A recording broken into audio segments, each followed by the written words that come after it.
दोस्तों, स्वागत है आपका आज की बेहद बड़ी और महत्वपूर्ण खबरों में। जी हां दोस्तों, राशन की पूर्ति न होने पर केंद्र सरकार से नाराज है राज्य सरकार और साथ में ही परिवहन निगम की हो गई है पूरी तैयारी बसों को चलाने की, केवल इंतजार है आदेश का। यहीं पर मंत्रिमंडल की हुई है बैठक और लॉकडाउन खोलने पर फैसला लिया है। साथ में ही राज्य में कारोबारियों को मिली है राहत। खबरों में और भी है महत्वपूर्ण जानकारी। कोई भी जानकारी आपसे छूटनी नहीं चाहिए, इसलिए वीडियो को अंत तक जरूर देखें।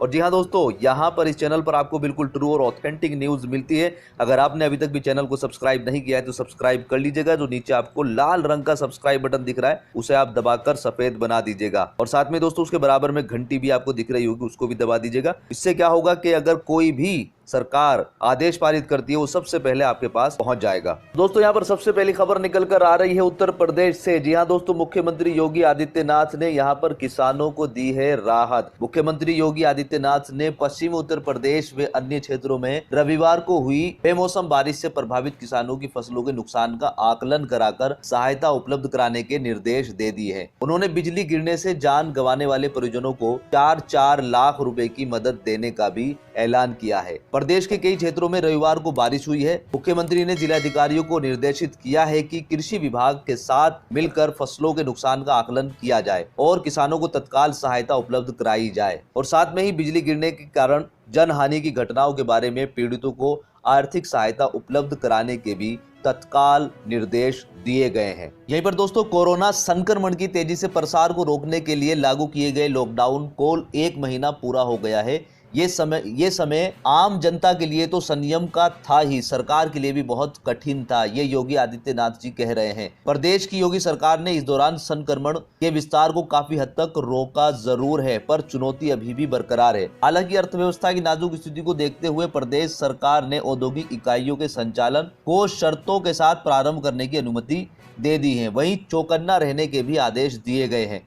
शनिवार को अपने सरकारी आवास पर मुख्यमंत्री योगी आदित्यनाथ ने अफसरों को निर्देश दिया है कि जहां भी संक्रमण की आशंका हो वहां उद्योगों को चलाने की अनुमति बिल्कुल ना दी जानी चाहिए।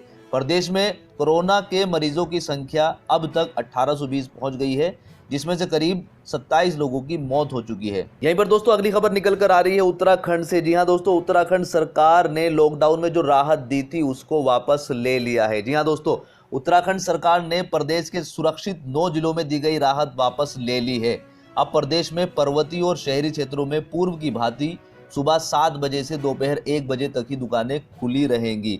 रविवार को मुख्यमंत्री त्रिवेंद्र सिंह रावत की अध्यक्षता में हुई अधिकारियों की बैठक में यह निर्णय लिया गया है। अब प्रदेश में केंद्र सरकार की ओर से जारी दिशा निर्देशों के अनुसार ही दुकानों को खोलने की अनुमति दी जाएगी। मुख्यमंत्री त्रिवेंद्र सिंह रावत ने रविवार को अधिकारियों के साथ बैठक पर प्रदेश में कोरोना संक्रमण की स्थिति की समीक्षा की। शनिवार को सरकार ने कोरोना मुक्त जिलों में राहत देते हुए दुकानों को सुबह 7 बजे से 6 बजे खोलने की अनुमति दे दी थी, जिसको अब वापस ले लिया है। यहीं पर दोस्तों अगली खबर निकल कर आ रही है पंजाब से। पंजाब में लॉकडाउन में ढील देने का फैसला 30 अप्रैल को बुलाई राज्य मंत्रिमंडल की बैठक में लिया जाएगा।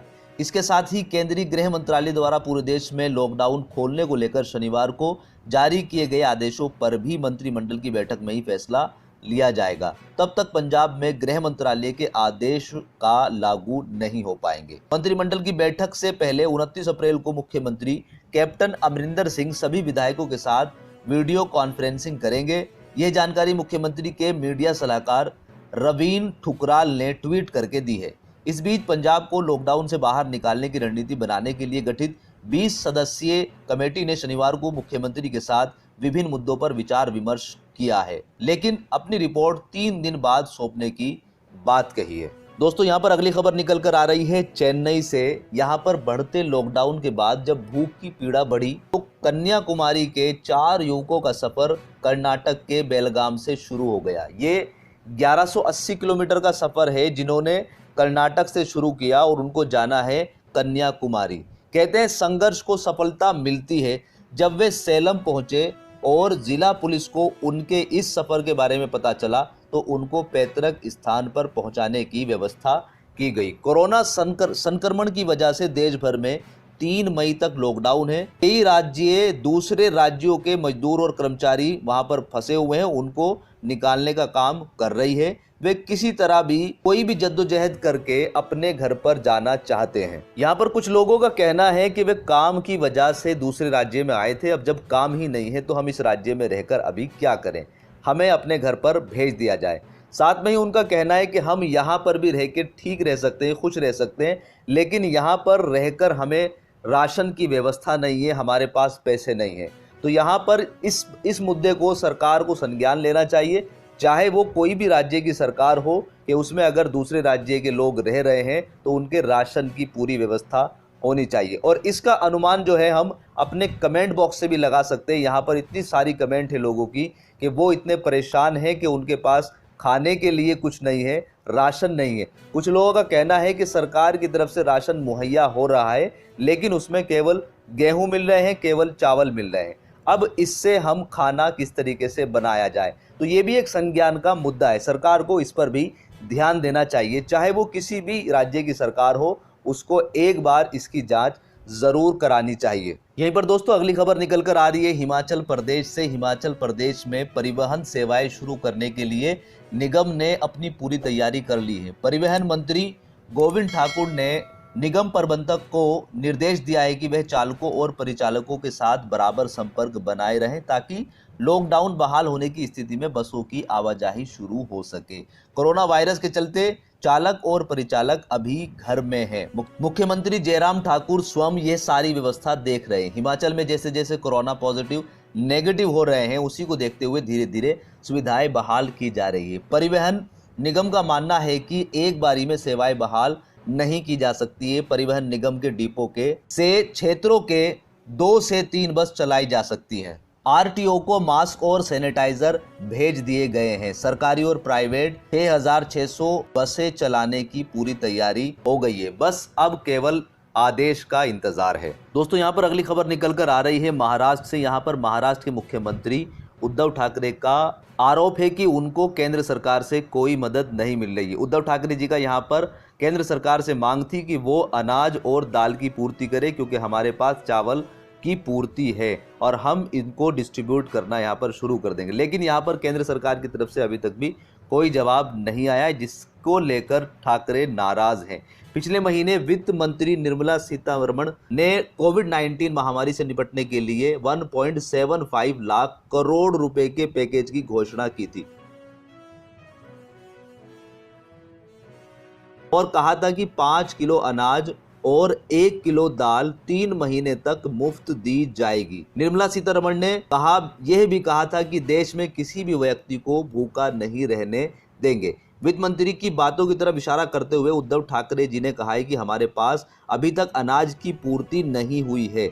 इसके साथ ही ठाकरे ने केंद्रीय मंत्री नितिन गडकरी की तारीफ भी की। उन्होंने कहा कि मैं गडकरी जी का धन्यवाद देना चाहूंगा। उन्होंने कहा था कि चुनाव आते जाते रहते हैं, कभी लोग सत्ता में रहते हैं तो कभी बाहर चले जाते हैं, लेकिन अगर हम लोगों को खोते हैं तो वे कभी वापस नहीं आते, इसलिए हमें राजनीति नहीं करनी चाहिए। इसलिए मैं गडकरी जी का धन्यवाद देना चाहूंगा। महाराष्ट्र के मुख्यमंत्री ने कहा है कि हमारा और केंद्र का रिश्ता बहुत अच्छा है, लेकिन कुछ लोग अभी भी राजनीति कर रहे हैं। यहीं पर दोस्तों अगली खबर निकल कर आ रही है दिल्ली से। दिल्ली के मुख्यमंत्री अरविंद केजरीवाल ने वीडियो कॉन्फ्रेंस के जरिए दिल्ली वासियों को संबोधित किया। कोरोना वायरस पर चर्चा करते हुए उन्होंने कहा कि पिछले रविवार को हमने लॉकडाउन जारी रखने पर चर्चा की थी, इसमें किसी तरह की रियायत नहीं दिए जाने का फैसला लिया गया था। मुख्यमंत्री ने कहा कि आज दिल्ली सरकार ने फैसला लिया है कि केंद्र सरकार द्वारा जारी किए गए दिशा निर्देशों के अनुसार दिल्ली में भी जरूरत दुकानों को खोलने की अनुमति दी जाए। मोहल्लों में या सोसाइटी में दुकानें खुल सकती हैं, लेकिन यह छूट कंटेनमेंट जोन की दुकानों में लागू नहीं होगी। फिलहाल कोई भी मार्केट या मॉल नहीं खुलेंगे। तो दोस्तों यह थी आज की कुछ मुख्य खबरें। उम्मीद करता हूं कि आपको वीडियो पसंद आई होगी। वीडियो पसंद आई तो लाइक कीजिएगा, दोस्तों के साथ शेयर कीजिएगा और अभी तक भी अगर चैनल को सब्सक्राइब नहीं किया है तो उसको सब्सक्राइब कर लीजिएगा। और इसी के साथ में अपना ख्याल रखिएगा, सोशल डिस्टेंसिंग रखिएगा और साथ में ही अपने आसपास जो गरीब लोग हैं उनका भी ख्याल रखिएगा। God bless you. Thanks for watching.